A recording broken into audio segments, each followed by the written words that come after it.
Ji-woo sat in the back row of the classroom, watching other students arrive. The room was different from schools on Earth.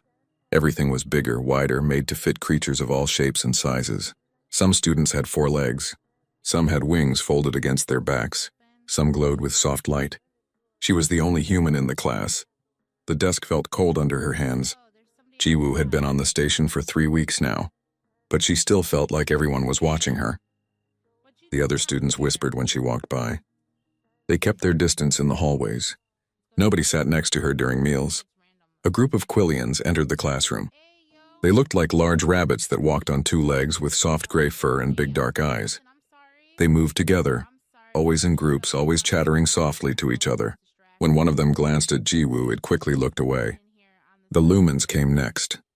They were tall and thin, made of something that looked like crystal. When they moved, they made soft ringing sounds like wind chimes. They took seats near the windows where the starlight could touch them. Then came the Vricks. They looked like giant mantises with hard green shells and many arms.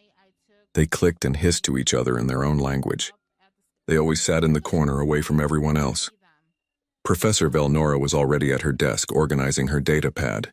She was a Quillian, old and patient, with white fur around her face. She had kind eyes, but Ji-woo noticed how the professor's hand sometimes shook when she looked at certain students.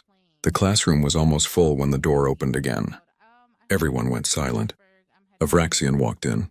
Ji-woo had heard about them but never seen one up close.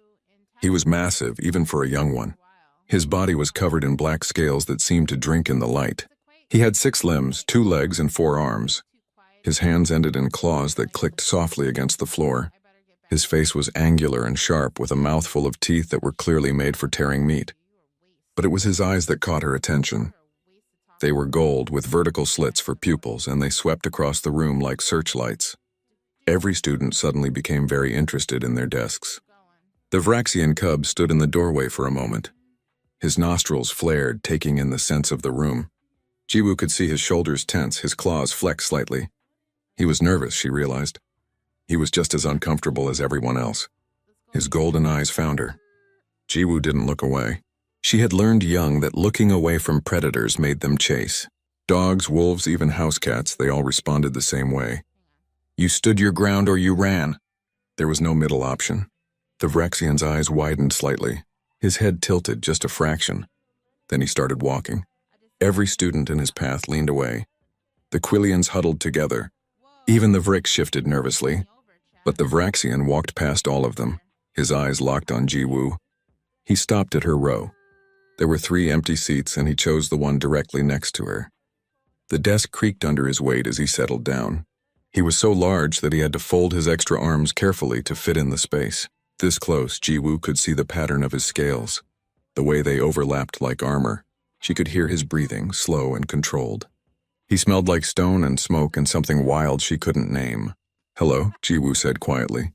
The Vraxian turned to look at her fully. Up close, his face was less frightening and more curious. His mouth opened slightly, showing those sharp teeth. But his expression seemed more surprised than threatening. Hello, he rumbled back. His voice was deep like distant thunder. At the front of the class, Professor Velnora had frozen. She stared at the 2 of them, her data pad forgotten in her hands. For a long moment, she didn't move. Then slowly she gave a small nod. It could have been encouragement. It could have been acceptance. But Ji-woo saw the way the professor's hands gripped the data pad tighter, saw the slight tremor in her fingers. The professor was afraid. Class, Professor Velnora said, her voice a little too high. Let us begin. Today we will discuss the biodiversity of different planetary systems. The lesson started, but nobody was really paying attention. All eyes kept drifting to the back row, where a human and a Vraxian sat side by side. The whispers started almost immediately, soft enough that the professor pretended not to hear. Why would he sit there? Is she crazy? Doesn't she know what they are? Maybe she doesn't know better. Humans are new. The Vraxian, his name was Taemin, Ji-woo learned when the professor called attendance, didn't seem to notice or care about the whispers. He took notes on his data pad with surprising delicacy, his large claws moving carefully over the screen. During the lesson, a hologram appeared in the center of the room. It showed a planet covered in thick jungle. Professor Velnora explained how different species evolved in different environments. Prey animals developed speed and camouflage. Predators developed strength and hunting skills. The key to galactic peace, the professor said, is understanding these differences. We must recognize what each species brings to our community. A Quillian student named Hyun Seo raised her hand. Professor, is it true that some species can't coexist? That their instincts are too strong? Professor Velnora's eyes flickered to the back row just for a second. That is an old belief, she said carefully. We are learning that intelligence can overcome instinct. That is why we have integration programs like this academy. But her voice lacked certainty. The class continued, but Jiwoo noticed things. She noticed how no one asked Taemin any questions, how students gave him extra space when moving around the room, how the Quillians moved their desks slightly further away. Even the Vricks, who weren't prey animals, seemed uneasy around him. When class ended, everyone packed quickly and left in hurried groups. Soon only Jiwoo and Taemin remained, along with Professor Velnora. The professor approached slowly. Taemin, she said gently, how are you finding the academy? It is adequate, Taemin replied, his formal tone suggesting he had practiced this response. And you, Jiwoo? It's good, Professor. Professor Velnora looked between them, and Jiwoo saw something complex in her expression. Concern, yes, but also curiosity, and underneath it all, that persistent thread of fear. You should both know, the professor said slowly, that this academy values cooperation between all species. We believe that different peoples can learn from each other. Yes, Professor, they both said. After she left, Taemin turned to Jiwoo. Why did you not look away? He asked. Should I have? Everyone else does. I'm not everyone else, Jiwoo said simply. Taemin's mouth pulled into what might have been a smile, though it showed a lot of teeth. No, he agreed. You are not. They walked out of the classroom together. In the hallway, students parted around them like water around stones. Some stared, some whispered. But Jiwoo walked with her head up, and Taemin walked beside her, and neither of them looked away from what they were. Behind them, Professor Velnora watched through the doorway, her datapad clutched in trembling hands. She had nodded. She had accepted. But deep in her prey species' heart, she felt the ancient fear that had kept her ancestors alive. Two predators walking side by side. The galaxy wasn't ready for what that might mean. 3 weeks had passed since Taemin sat beside Jiwoo. In that time, something strange happened. They became partners in every class project. They studied together in the library. They ate meals at the same table, usually alone because others still kept their distance. The whispers continued, but Jiwoo and Taemin ignored them. They had found something rare in the vastness of space, someone who didn't flinch when they looked at you. Today, Professor Velnora was taking the entire class to the biodome. It was a massive structure attached to the station, filled with plants and animals from dozens of worlds. Students used it to study ecosystems and observe how different species interacted in controlled environments. Stay with your assigned groups, Professor Velnora instructed as they entered through the main airlock. We will be observing the insect habitats today. Remember, everything here is contained and safe. The force fields will keep the specimens in their proper areas. The biodome was beautiful. It stretched up so high that clouds formed near the ceiling. Trees from a dozen worlds grew in carefully separated sections. Birds sang. Water flowed in streams. It felt more alive than the cold metal corridors of the station. Jiwoo's group included Hyun Seo, a Quillian girl who had slowly started to warm up to her. Hyun Seo was curious about Earth and asked many questions, though she still tensed whenever Taemin was nearby. Their group also had Minho, a Lumen who communicated mostly through musical chimes, and 2 Vricks whose names Jiwoo couldn't pronounce properly. Taemin was assigned to a different group, much to the discomfort of his teammates. Jiwoo watched him walk away with 3 other predator species students.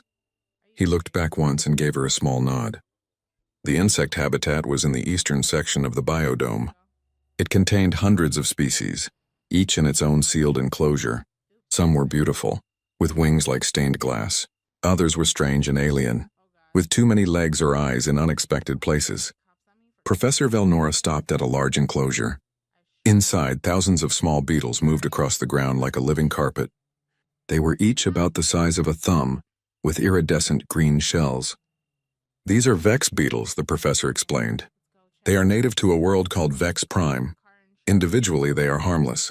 They eat decaying plant matter and help process nutrients in their ecosystem. However, in large numbers, they can strip a forest bare in days. They are also easily startled and can become aggressive when threatened. The beetles moved in mesmerizing patterns, flowing over and around obstacles like water. Jiwoo leaned closer to the force field, watching them work. That's when the alarm started. Red lights flashed throughout the biodome. A recorded voice echoed from speakers everywhere. Warning. Containment failure.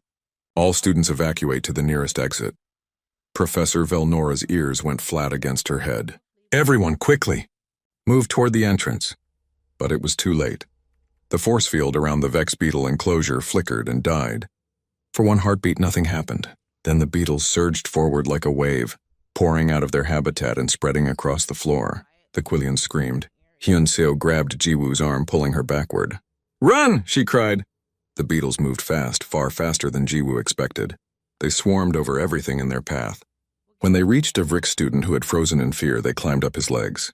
He shrieked and tried to brush them off, but there were too many. The beetles weren't eating anyone, Jiwoo noticed. They were just overwhelming them, covering them, their sharp little legs scratching and clinging. But there were so many that students were falling, unable to see or breathe under the weight of thousands of small bodies. Everyone was running now. The lumens had climbed onto tall structures, using their height advantage. The Quillians were fleeing in a panicked group, tripping over each other. Even the Vrix, who were supposed to be tough, were retreating from the endless swarm. Jiwoo watched a beetle climb onto Hyun-seo's shoulder. Her friend screamed and swatted at it, terror in her eyes. More beetles were coming, an unstoppable tide of them. Something clicked in Jiwoo's mind. She stopped running. Her eyes swept the area, taking in details.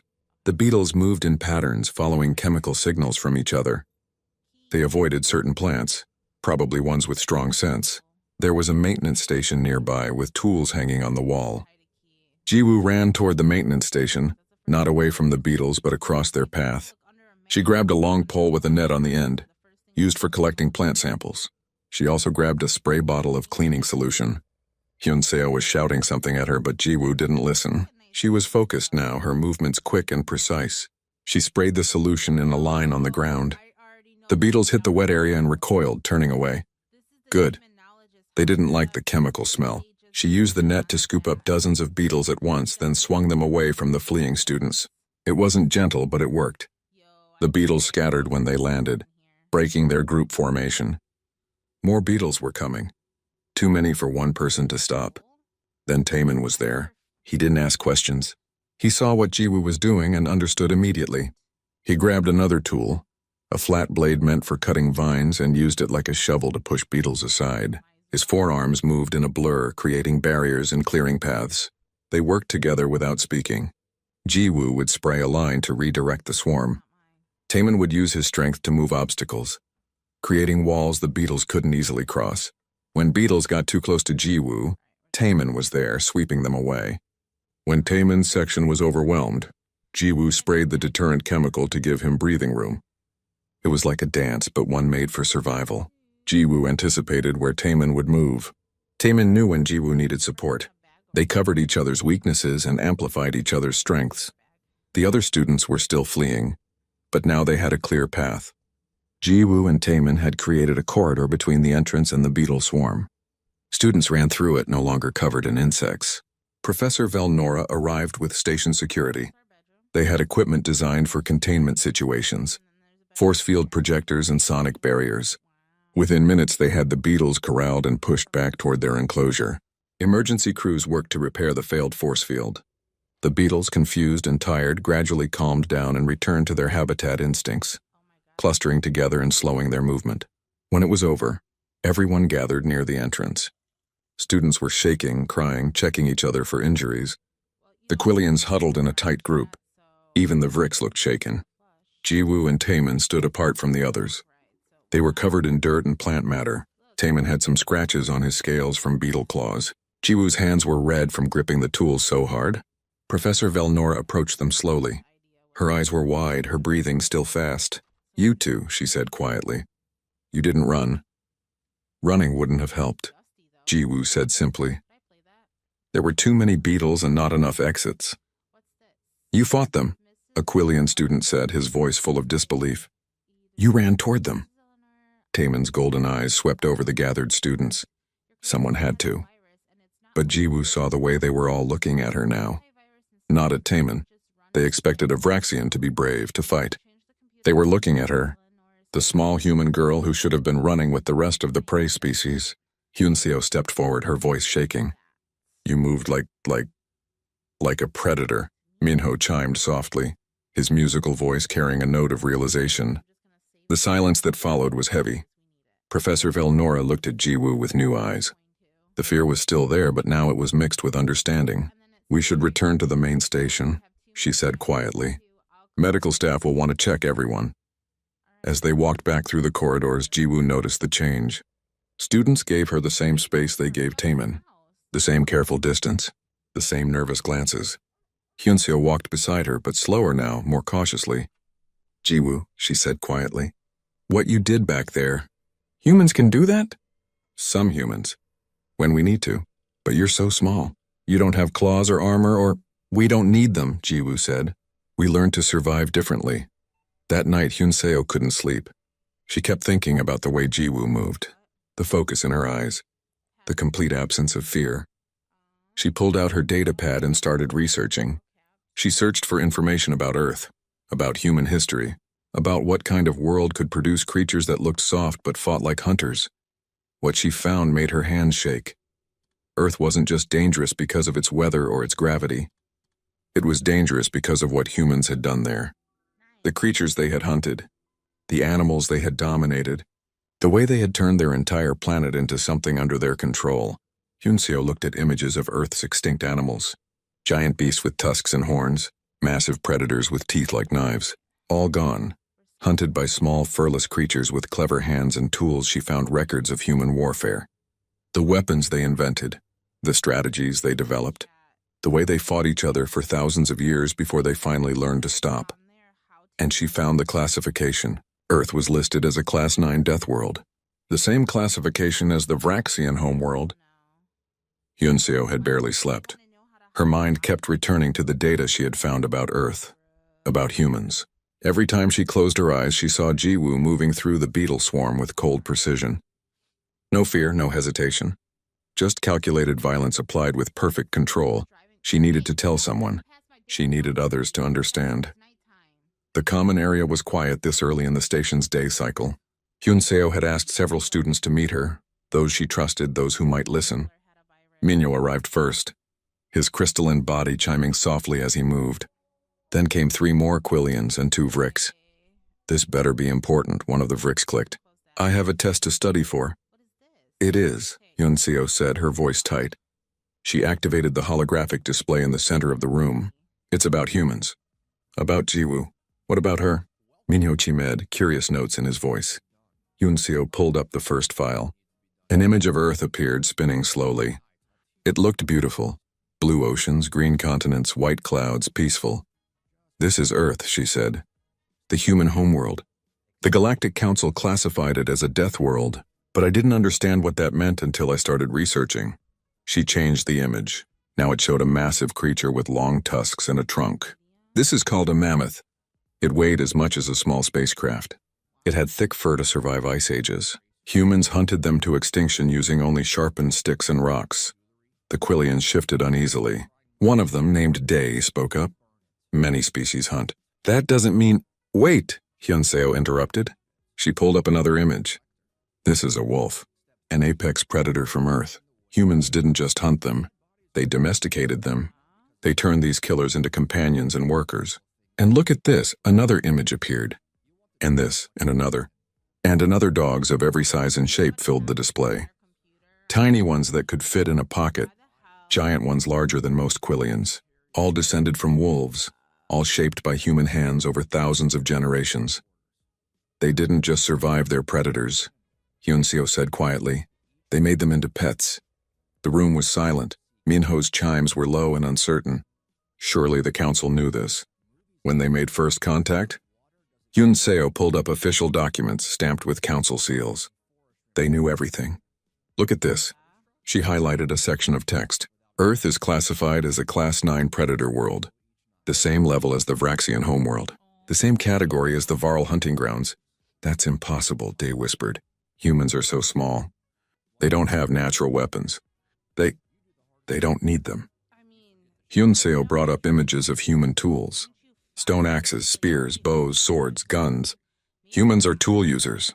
Their bodies are weak, so they made everything else strong. And look at this. The display shifted to show human anatomy. Their eyes face forward, predator vision for tracking prey. They have endurance most species can't match. They used to hunt by chasing animals until the prey collapsed from exhaustion. They have hands that can grip and manipulate anything. And their brains, she paused. Their brains are wired for pattern recognition, strategy, and pack hunting.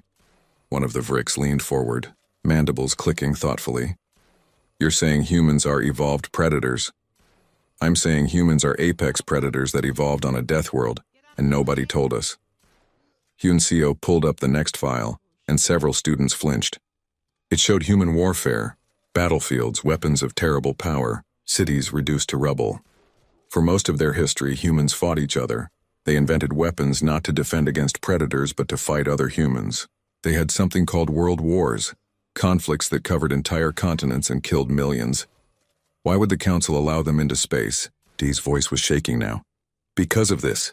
Hyun-seo showed newer images. Humans helping to rebuild after disasters. Human doctors treating aliens. Human scientists sharing discoveries. Somewhere along the way they changed. They still have all the predator instincts, all the capacity for violence, but they learned to control it. They learned to use their pack hunting instincts for cooperation instead of warfare. Minho chimed softly, a questioning tone. The council thought they could integrate safely?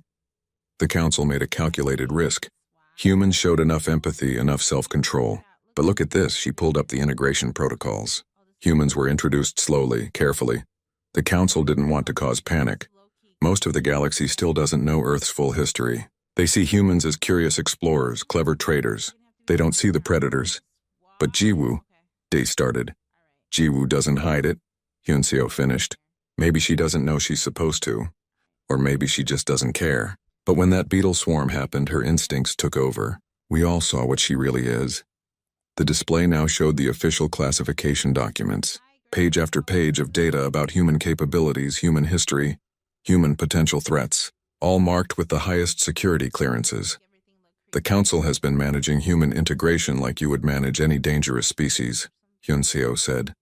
Slowly, carefully, making sure they stay spread out, making sure they bond with prey species before anyone realizes what they are.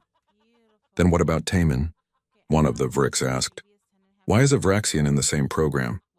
Hyun-seo pulled up more documents. The Vraxians made their own deal with the council. After centuries of war, they agreed to peace. Part of that peace was integration, sending their young to learn among other species, proving they could coexist. So the council put two predator species in the same academy.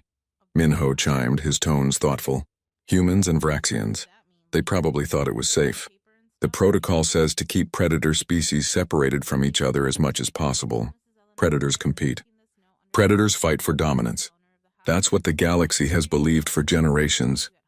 Hyun-seo paused, but nobody expected them to become friends.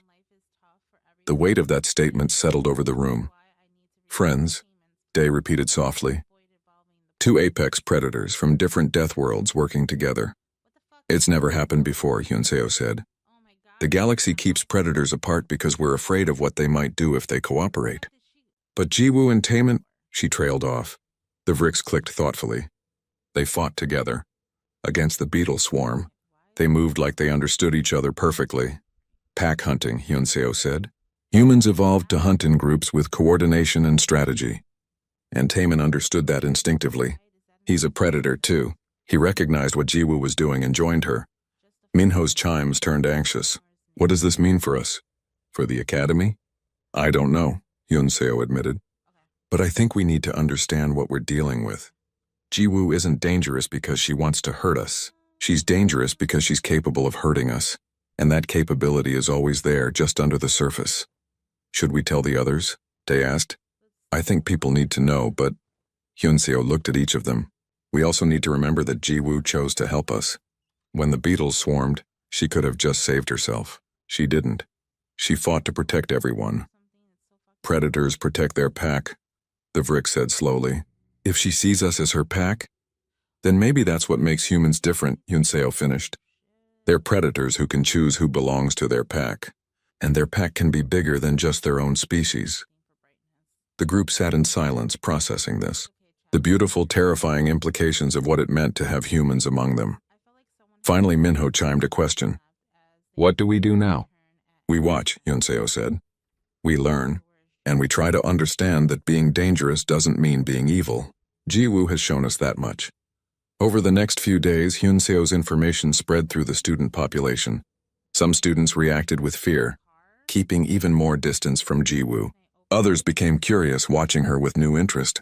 A few even approached her to ask questions about Earth. Jiwoo noticed the change but didn't comment on it. She went to classes, studied in the library, and sat next to Taemin like always. If she knew what people were saying about her, she didn't show it. But Taemin noticed. One day in the library, when they were alone, he spoke quietly. They know about your world now, I figured, Jiwoo said without looking up from her datapad. Does it bother you? Does it bother you that everyone knows about Vraxians? Taemin's mouth pulled into that teeth-showing smile. We are proud of what we are. We don't hide our nature. Neither do I, Jiwoo said simply. I am what I am. They can accept it or not. You are the first human I've met, Taemin said thoughtfully. But I understand you better than I understand most species. Because we're both predators. Yes. We see the world the same way. We understand threat assessment, territorial awareness, pack dynamics. He paused. But humans are different. You can be predators and still feel empathy for prey species. Vraxians struggle with that. Jiwoo finally looked up from her pad. Maybe that's humanity's real adaptation. Not our tool use or our endurance. Maybe it's our ability to care about things we could easily hurt. A useful trait, Taemin agreed. It makes you unpredictable. Dangerous, but not in the way most expect.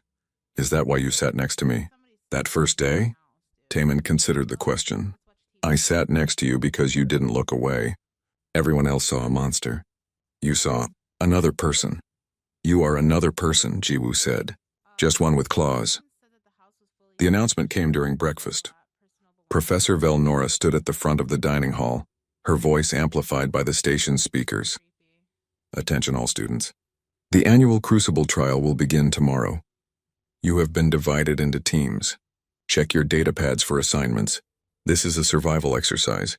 You will be transported to the wilderness zone of Moon 7 and must reach the extraction point within 1 week. Your performance will count toward your final evaluation. Excited chatter filled the hall. The Crucible was famous, a test that challenged students to work together in harsh environments. It was meant to teach cooperation, problem-solving, and survival skills. Jiwoo checked her datapad and felt her stomach sink. Her team was all prey species. Hyunseo, Minho, 2 other Quillians named Sora and Jimin, and 3 lumens. Not a single predator species on her roster. She looked across the hall and caught Taemin's eye. He was checking his own pad, and his expression told her everything. They had been separated deliberately. After breakfast, Jiwoo found Taemin in the corridor. They split us up on purpose. Obviously, Taemin rumbled. The administrators are concerned about our partnership. Because 2 predators working together is dangerous, Jiwoo said bitterly. To their way of thinking, yes. Taemin's claws flexed against his datapad. I am grouped with Varl hunters and a Kralix warrior. All predator species. They want to see if we can cooperate or if we will compete for dominance. And they gave me all prey species to see if I'll protect them or frighten them. It is a test within a test, Taemin agreed, but we have survived worse than being in different groups. The next morning, the teams boarded transport ships. Jiwoo's group was quiet during the flight to Moon 7. Hyunseo sat next to her, trying to project confidence she clearly didn't feel. We can do this, Hyunseo said. The route is marked. The weather should be stable. We just need to work together. Moon 7 was beautiful and brutal. The landscape was covered in purple vegetation that swayed in the thin wind. Rocky outcrops jutted from rolling hills. The air was breathable but thin, making everyone move a little slower. The gravity was slightly less than standard, giving each step a strange floating quality. Each team was dropped at different starting points. The extraction zone was 3 days' walk north through varying terrain. They had basic supplies, emergency beacons, and their own skills. Let's move, Jiwoo said. We want to cover good distance before dark. They walked through the purple grass following the GPS marker on their shared datapad. Hyunseo had good navigation skills. Minho could sense weather changes through his crystalline structure. The Quillians were fast and had excellent hearing. The lumens could see in different light spectrums. It was a good team, Jiwoo thought. Just because they were prey species didn't mean they were helpless. By the third day, they had found a rhythm. They set up camps efficiently. They rationed their food carefully.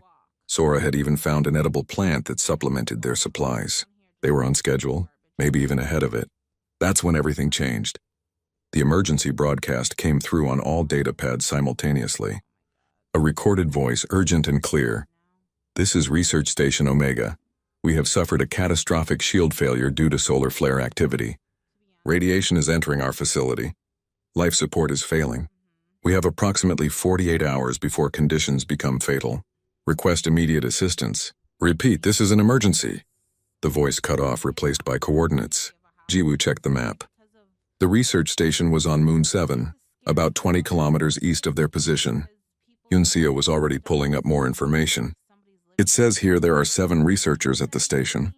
The orbital debris field makes ship rescue impossible. The radiation levels are too high for standard rescue equipment. "So they're trapped," Jimin said quietly. Another broadcast came through, this time from the Academy administrators. "Attention all Crucible teams. The trial is officially suspended due to the emergency at Research Station Omega. Any team that wishes to volunteer for a rescue attempt will receive full marks and commendations. However, this is extremely dangerous. Teams may choose to proceed to the extraction point without penalty." Jiwoo's team looked at each other. The Quillians' ears were flat with anxiety. The lumens dimmed slightly, their equivalent of worried body language. "We should help," Minho chimed softly. "We're not equipped for this," Sora protested. "We're students, not rescue specialists. And look at us," she gestured at the group. "We're all prey species. We don't have the strength or the skills for a dangerous rescue." "We have to do something," Hyunseo said. "There are people dying." "Getting ourselves killed won't save them," Jimin argued. "We should be realistic about our capabilities." Jiwoo listened to them debate, her mind already working through the problem. The research station was heavily shielded, which meant breaking in would require force. The radiation meant they would need to work fast. And the debris field meant they couldn't get help from the station. This was exactly the kind of situation where predator species had advantages: strength, endurance, the ability to function under extreme stress. Her team couldn't do this alone, but she knew someone who could help. "I'm going," Jiwoo said quietly. Everyone stopped talking and looked at her. "The station is 20 kilometers east. Taemin's team was dropped northeast of us. If I head east and slightly north, I might intercept them." "You're going to find Taemin," Hyunseo said, understanding dawning in her eyes. "His team has the physical capabilities we need. Combined with our skills, we might actually pull this off." "And if you can't find him?" Sora asked. "Then I go to the research station alone and do what I can." Jiwoo started packing her essentials. "You all should continue to the extraction point. No reason for everyone to risk this." "If you're going, we're going," Hyunseo said firmly. The others nodded, even Sora, though she looked terrified. They changed course, heading east-northeast. Jiwoo pushed the pace hard, and the others struggled to keep up in the thin air and lower gravity. But they didn't complain. 4 hours later, as they crested a ridge, Jiwoo saw figures in the distance. Her heart leaped. She recognized Taemin's distinctive silhouette immediately. But as they got closer, she realized something was wrong. Taemin was facing off against another member of his team, a female Varl named Hana. She was smaller than Taemin but moved with deadly grace, her feline features pulled into a snarl. "Weak to help prey that should have been left behind," Hana was saying. "The Crucible is about survival. The strongest survive. That's the law." "That's the old law," Taemin said calmly. "We're here to learn new ways." "You've been corrupted by that human," Hana spat, sitting with her acting like prey species matter. "You're a disgrace to predator kind." Jiwoo climbed down the ridge, making noise so they would hear her coming. Both predators spun, instantly alert. "Jiwoo," Taemin said, and she heard relief in his voice. "You heard the distress call," she said. "Yes, I wanted to help." Hana disagrees. The Varl's eyes swept over Jiwoo, then over the prey species team behind her. Of course, the human shows up with a pack of prey. How touching. Are you here to convince us to throw away our lives for strangers? I'm here because 7 people are dying and we can save them, Jiwoo said simply. What you choose to do is up to you. The rest of Taemin's team was watching with interest. Besides Hana, there was a massive Kralix warrior named Tae, whose rocky hide made him look like a walking boulder. He crossed his thick arms and waited to see how this would play out. You can't do this alone, Taemin said to Jiwoo. Your team lacks the physical strength needed. And your team lacks the technical knowledge, Jiwoo countered. But together, she saw the moment Taemin understood. His golden eyes gleamed. Together we have both. This is insane, Hana snarled. Predators and prey working together? It goes against everything natural. Natural isn't always right, Tae rumbled, speaking for the first time. His voice was like grinding stone. I have been listening to you argue, Hana. You speak of strength and survival, but I see 2 strong beings. He gestured to Jiwoo and Taemin, who choose to help the weak. That is also a kind of strength. Hana looked at each of them, her tail lashing in agitation. Fine, go on your suicide mission. When you fail, don't expect me to mourn. No one's asking you to come, Jiwoo said, but everyone else is welcome. To her surprise, Hana's ears flicked forward. I didn't say I wouldn't come. I said it was insane. But if Taemin is going, someone needs to make sure he doesn't get himself killed. She looked at Jiwoo with a mixture of respect and resentment. And I admit I'm curious to see what a human and a Vraxian can do together. They combined the 2 teams. 13 students total, carrying whatever supplies they had. Jiwoo and Taemin naturally gravitated to the center, with the prey species around them and the other predators flanking. This is unnatural, Hyunseo whispered to Jiwoo as they walked. All of us together. No one is running. No one is threatening. It's only unnatural because the galaxy made it that way, Jiwoo replied. Because they were afraid. They were right to be afraid, Hana called from ahead. Her sharp hearing had caught the whispered conversation. We are dangerous. Yes, Jiwoo agreed. But dangerous means capable. And right now 7 people need capable.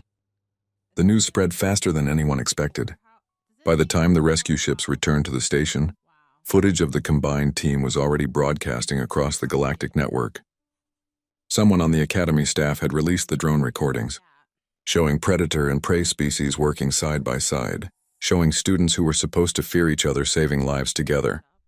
The galaxy watched a human girl and a Vraxian cub coordinate like they shared one mind. They watched Quillians and Varl hunters moving in formation. They watched 13 students from 7 different species prove that everything the galaxy believed about predators and prey was wrong. The council meetings that followed were heated. Jiwoo heard about them through whispers and leaked documents. Some council members called for stricter separation protocols. Others wanted the integration program shut down entirely. A few brave voices argued for the opposite, for more integration, not less. 2 weeks after the rescue, Jiwoo and Taemin received an official summons. They were to appear before the Galactic Council to testify about the incident. The night before their testimony, Jiwoo couldn't sleep. She stood at the observation window of her quarters looking out at the stars.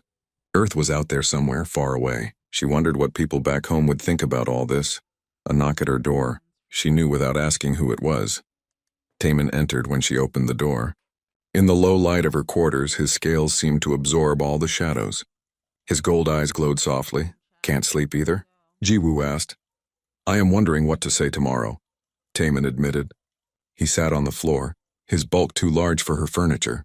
The council expects us to be frightened, to apologize for breaking their unspoken rules. Are you going to apologize? No, his voice was firm. I am not sorry for helping people. I am not sorry for being your friend. Jiwoo sat on the floor beside him. They were quiet for a moment, just existing in each other's presence the way they had learned to do. My parents sent me a message, Jiwoo said finally. They saw the footage. My mother cried. My father said he was proud. She paused. They also said I should be careful, that the galaxy isn't ready for what we're showing them. Are they afraid for you? Yes, but they understand. She looked at Taemin. What about your family? Vraxians don't express emotion the way mammals do, Taemin said carefully. But my sire sent word that I brought honor to our clan. My dam said I have learned something she spent centuries trying to teach her people, that strength without wisdom is just violence. Your mother sounds wise. She is. She fought in the territorial wars.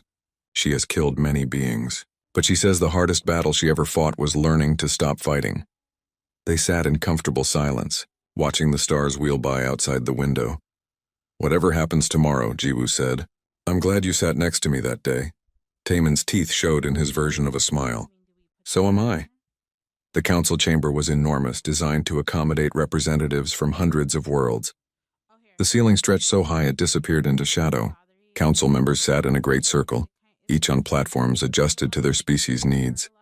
Jiwoo and Taemin stood in the center, small figures in a vast space. Lights focused on them from all directions. Every word they spoke would be recorded, analyzed, and broadcast throughout the galaxy. The chief counselor, an ancient being named Pel who looked like a tree that had learned to walk, spoke first. Their voice was like wind through leaves. Students Jiwoo and Taemin, you stand before this council to answer questions about your actions during the Crucible trial incident. We have reviewed the footage. We have read the reports. Now we would hear from you directly. Pel paused. Why did you choose to combine your teams? This was not protocol. This was not suggested by your instructors. Jiwoo glanced at Taemin. They had agreed she would speak first. Because people were dying, Jiwoo said simply, and separately our teams couldn't help them. Together we could. You did not consider the risk? Another counselor asked, a Quilian elder named Ven. You are both from predator species, from death worlds. The protocols exist for good reason. Predators are meant to be kept separate from each other to prevent complications. Complications like cooperation? Jiwoo asked. Like friendship? A murmur ran through the council. Pel raised one branch-like hand for silence. You must understand, Pel said. The galaxy has maintained peace for generations by carefully managing interactions between predator and prey species. When we discovered Earth, we debated for years whether to make contact. Your species' history is concerning. Because we're good at killing, Jiwoo said flatly. Because Earth is violent and we evolved to survive it. Yes, Pel admitted. And when we finally decided to integrate humans into galactic society, it was with the understanding that you would be carefully monitored. That you would learn to present yourselves as non-threatening. That you would essentially learn to hide what you are. But I didn't hide, Jiwoo said. And when that Vraxian cub walked into my classroom, I didn't look away. I saw another person, not a threat. Taemin spoke now, his deep voice carrying easily through the chamber. And I saw the same. For my entire life, I have watched other species fear me. They see my claws, my teeth, my size, and they run. But Jiwoo looked at me and saw me. This is precisely what concerns us, Counselor Ven said. Two apex predators bonding across species lines, cooperating in ways that what? Jiwoo interrupted. That save lives? That show predators can be more than their instincts? That show predators can be dangerous in new ways, Ven replied sharply. Organized, coordinated, working together instead of competing. You're afraid, Taemin said, and it wasn't a question. You're afraid of what we represent? Not because we're dangerous to others, because we're dangerous to your way of thinking. Another murmur, louder this time. Some council members looked offended. Others looked thoughtful. Pel raised their hand again. Explain. The galaxy's peace is built on separation, Jiwoo said. You keep predators apart because you believe we will always compete, always dominate, always fight. You surround us with prey species and expect us to be gentle because we're outnumbered. The whole system is based on fear. And you think this is wrong? Pel asked. I think it's incomplete, Jiwoo said. Yes, predators can be dangerous. Yes, we have instincts that can lead to violence. But we also have intelligence, choice, the ability to be more than our biology. Your species, Ven said to Jiwoo, spent thousands of years at war with itself. You invented weapons of terrible power. You fought over resources, territory, ideology. Only when you reached space did you finally stop. Yes, Jiwoo agreed. And that's exactly my point. We learned. We changed. We became something better than our history. And Vraxians, Ven continued, turning to Taemin. Your people were considered the greatest threat in this sector for centuries. Your territorial wars consumed dozens of worlds. You only stopped when the council threatened complete quarantine. Also true, Taemin said calmly. My people learned the hard way that endless fighting leads nowhere. But we learned. So you both admit you come from violent species, Ven said, as if this proved his point. We come from species that were violent, Jiwoo corrected, past tense. Because we chose to change. Because we realized that being dangerous doesn't mean we have to be destructive. Pell was silent for a long moment, their branch-like fingers tapping together thoughtfully. What do you believe should happen now? If you were on this council, what would you decide? Jiwoo took a breath. This was the important part. I would stop treating predators like problems to be managed. I would stop separating species based on fear. I would create programs where predators and prey learn to work together, not in spite of their differences, but because of them. That is idealistic, Ven said dismissively. Nature doesn't work that way. Nature gave us intelligence, Taemin countered. Intelligence means we can choose to work against our base instincts. A Vraxian can choose not to hunt. A human can choose not to fight. A Quillian can choose not to run. And you believe other species can do this? That the bonds you two have formed can be replicated? We know they can, Jiwoo said. Because they already have. Yunseo was terrified of me at first. Now she's my friend. Hana the Varl hated the idea of helping prey species, but she came on the rescue mission anyway. 13 students from 7 species worked together for 2 hours in dangerous conditions. Not one conflict. Not one moment of predator instinct overriding cooperation. They had no choice, Van argued. The situation was extreme. Exactly, Jiwoo said. When it mattered most, when lives were on the line, everyone chose to work together. Because when you strip away the fear and the protocols and the assumptions, we're all just people trying to do the right thing. The council deliberated for hours. Jiwoo and Taemin were sent to a waiting room while the representatives debated. Through the walls, they could hear raised voices, arguments in dozens of languages. Finally, they were called back in. Pell spoke, and the chamber was silent. This council has reached a decision. After much debate, we have concluded that the current protocols for managing predator species integration are insufficient. Jiwoo held her breath. The footage of your rescue mission has already changed public opinion across the galaxy, Pell continued. Millions have watched predators and prey,